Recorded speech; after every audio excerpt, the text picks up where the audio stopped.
ખેડબ્રહ્મા નગરપાલિકાના 7 વોર્ડ માટે 60 ઉમેદવારો મેદાનમાં। સાબરકાંઠા જિલ્લાની 3 નગરપાલિકાની ચૂંટણી 16 ફેબ્રુઆરીએ યોજાનાર છે। ત્યારે મંગળવારે ઉમેદવારી પત્રોની ખેંચવાની મુદત પૂર્ણ થયા બાદ ઉમેદવારનું આખરી ચિત્ર સ્પષ્ટ થઈ ચૂક્યું છે। જે મુજબ ખેડબ્રહ્મા નગરપાલિકા, જેમાં મુખ્યત્વે ભાજપ, કોંગ્રેસ અને અપક્ષો વચ્ચે રસાકસી રહેવાની શક્યતા દેખાઈ રહી છે।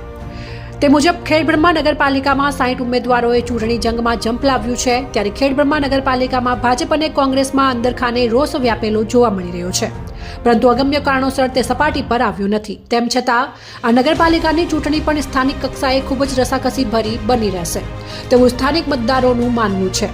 હાલ તો ચૂંટણી જંગમાં રહેલા તમામ ઉમેદવારો લગ્ન સિઝનમાં પડ્યા હોવાથી મતદાતાઓના સંપર્કમાં નથી આવ્યા। હવે જોવાનું એ રહ્યું કે લગ્ન સિઝન પૂરી થયા પછી ઉમેદવારો મતદારો પાસે કયા મુદ્દા લઈને જશે તે નક્કી નથી, પરંતુ આ વખતે ખેડબ્રહ્મામાં નગરપાલિકામાં પુનરાવર્તન કે પરિવર્તન થશે કે શું એ જોવાનું રહ્યું। પણ મતદારો આકરા મિજાજમાં હોય તેવું લાગી રહ્યું છે। ત્યારે ખેડબ્રહ્મા નગરપાલિકા વિસ્તારમાં રહેતા મતદારોનો અલગ અંદાજ જોવા મળી રહ્યો છે।